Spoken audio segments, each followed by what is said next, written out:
Hi. Hi. Welcome to the Latino Political News Roundup. Today is Saturday, October 20th, and I'm Adriana Maestas. And I'm Sara Inés Calderon. Thanks so much for joining us. We have a really interesting lineup of stories this week from all across the country pertaining to Latino politics. So let's just jump right in with the biggest story, which was the debate. Yeah, definitely the debates this week.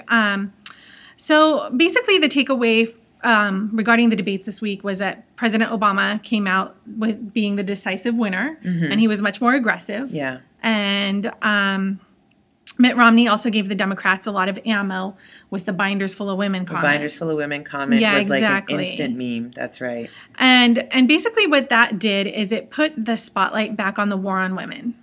Yeah, what I thought was really interesting about this debate as well, which, by the way, you can follow us on Twitter, we tweet the debates, but is the fact that women seem to be a lot more prominent in this debate than the other ones. I mean, from what I could tell. I mean, there were a couple of women, Latinas actually, or at least with Latino surnames, that asked questions of the president. So and also immigration came up, which is something that we've been talking about the last few weeks. We haven't heard anything immigration related, but this time it was brought up, and it was one of the people in the town hall who we think, or we're assuming, was a Latina.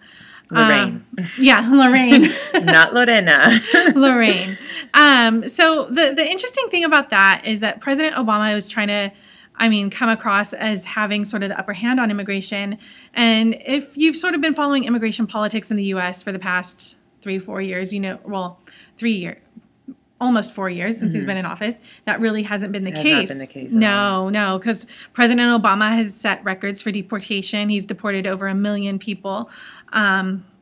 He's also, some of these policies, such as secure communities, have also contributed to that. And it's also, what it's also done is contributed to an environment where there has been the profiling of Latinos. Exactly. And on Politic 365, there's actually a pretty good article about the debates in the context of Latino voters by Megan Ortiz. And it is called 5 Ways Romney and Obama Failed to Connect with Latino Voters. Yeah. So we recommend that you check that out. Definitely. I think for me, the takeaway from the debate was the single mom comment. I thought was a little bit bad, which essentially Mitt Romney implied that single mothers create like mass murderers, or that broken homes result in gun violence, which was a bit strange, but that was also related to the binders full of women comment. The immigration comment, like I agree with you, I think Obama definitely didn't have the upper hand on that one, but then Romney tried to say that he never said that Arizona's SB 1070 was a model for the nation, which was absolutely not true. He tried to walk it back and say that he, parse it in terms of, I meant to say that their electronic tracking system or something was a model for the nation, which was just patently false. Yeah, that was in the context of E-Verify. E-Verify, I think. Yeah. But the other thing that Romney also did is he sort of tried to explain away self-deportation, I think, in the debate, too, because he didn't really say that he would provide a pathway or anything to the approximately 12 million undocumented people we have in the U.S. And he said he would veto the DREAM Act, but then he said he would let anybody who has benefited from the deferred action under the Obama administration, were he elected president, he would let them stay. So he's making all of these little, exceptions, and it doesn't really add up to a comprehensive ideology or strategy. No, he's just not very clear on immigration, and this comes from what happened during the primary, where he pretty much dug a hole for himself. He pretty much did. On the issue. So. Yeah.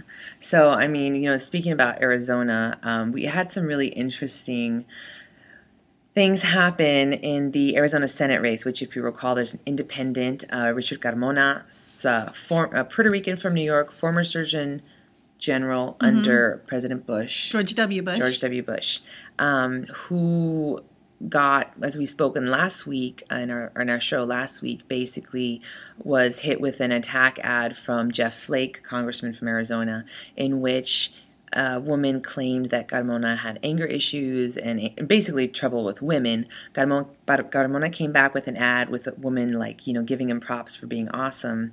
But then, he kind of stuck his foot in his mouth during the last debate, where the moderator said, geez, now I know how Candy Crowley felt.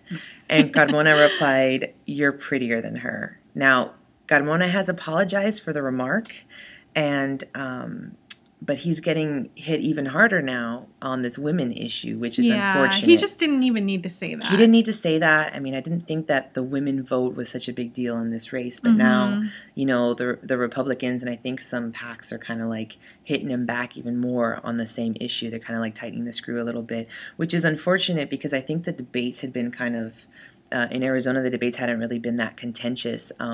But Carmona had been ahead in some of the polls and also in fundraising, I believe. So now it's just become like an issue of like personality in that particular race. Personalities and just, you know, silly little quips that take things away from policy, really. So that was unfortunate. That's Arizona this week. Yeah, another race to watch, and there are some pieces on Politic 365 about this as well. This involves in Florida, in Miami, in the Miami area. It's Florida's 26th congressional district.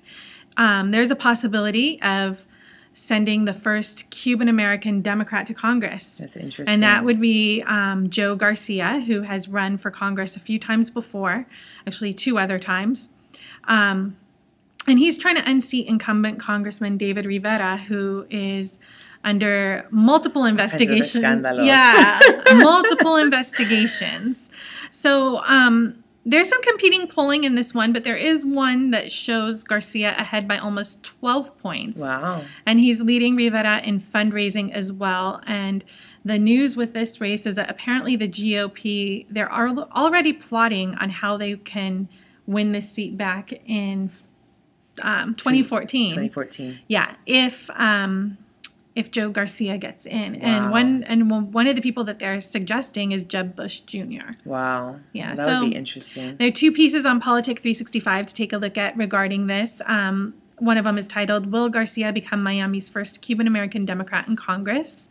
And then there's another one that talks about an ad that David Rivera just started airing over a week ago, where he has a DREAM Act student in the ad, and it provides a little bit of context there. The interesting thing about that is that Rivera was not really pro-DREAM Act, at least not the DREAM Act that has been around for 10 years and the one that has been championed by Senator Durbin. So Rivera is actually for a more narrow DREAM Act that was called the STARS Act.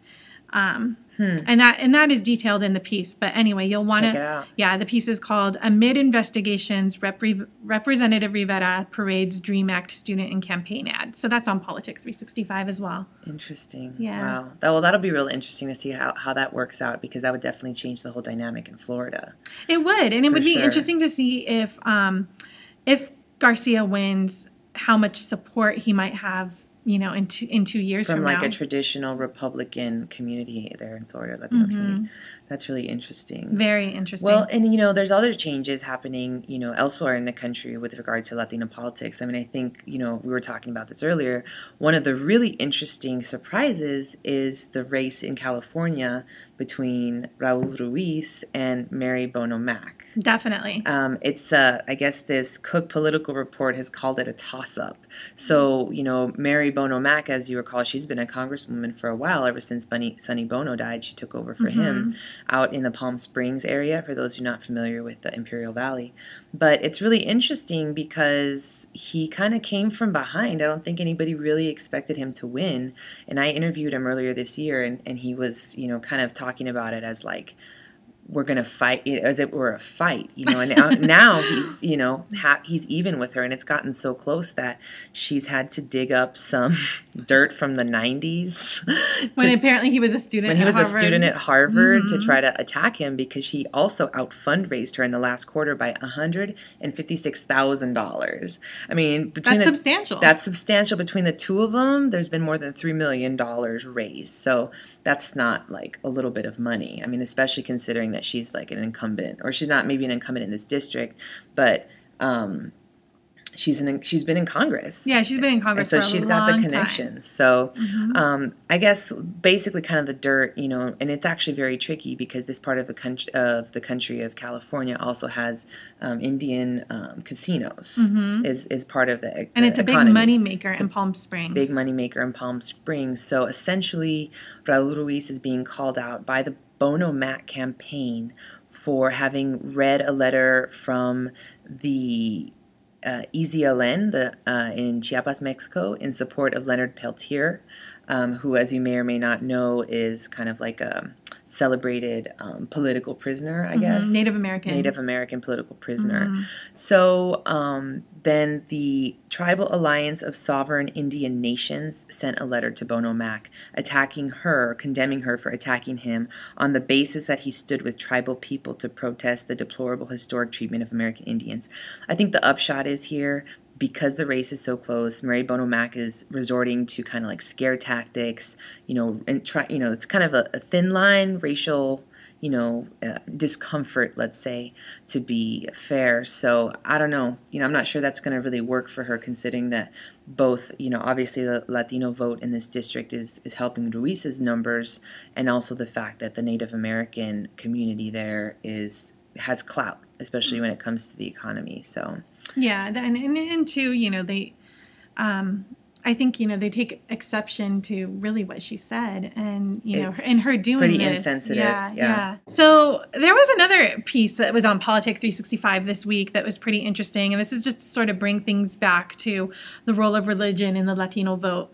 And this was another piece by the fabulous Megan Ortiz, and basically there's a new Pew Hispanic Center and Pew Forum on Religion and Public Life poll that came out, and it basically says what a lot of people have been saying for a little while, is that Latinos are not as socially conservative as many believe. And that's interesting.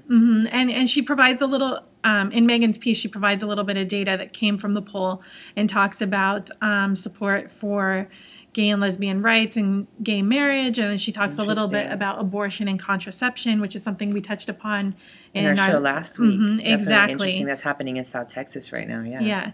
So the upshot is that the Evangelical Christian Latino vote is the one that's most in play, with 50% of evangelical Latinos supporting Obama, while 39% of them support Romney, according to this Pew survey.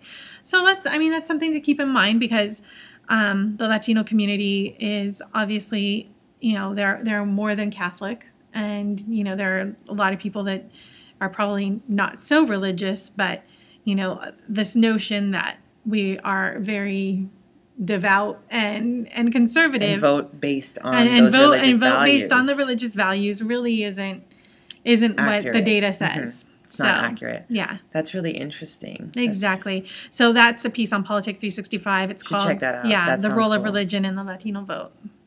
Awesome. Well, I guess we're going to round out our show this week by talking about something that's kind of sad, but I guess he went out with a bang.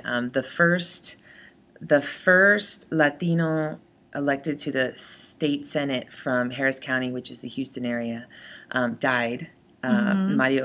Senator Mario Gallegos. He was a firefighter, and then he was in the state house, and then he was in the state Senate. And I guess what the really interesting thing is that he's still on the ballot. It's too late. So and it's a very Democratic district, so his Republican opponent would have to really fight hard to win, especially if he were still alive. But now that he's dead, if he's posthumously elected, they're going to have to appoint someone to fill his seat. So that's a little bit interesting. But yeah, there was a bunch of people who, were, sharing their condolences for him and like remembering all the great things that he'd accomplished, especially for the Houston area. And he definitely went out with a bang. We don't really want to say what his last words were, but they were really interesting. And I'll make sure to put that at the bottom in the description box. You should check it out. It's really cool. Political till the end. Political to the very end. So anyways, but that's our show this week. We're going to put all of the links to these stories that we talked about in the description box. Please follow us on Twitter. I'm Sara Chica D. I'm Latino Politics, at Latino Politics. At Latino Politics. Please, follow us on Twitter, share this video, send us suggestions, and thank you so much for watching for another week. Thank you. Bye.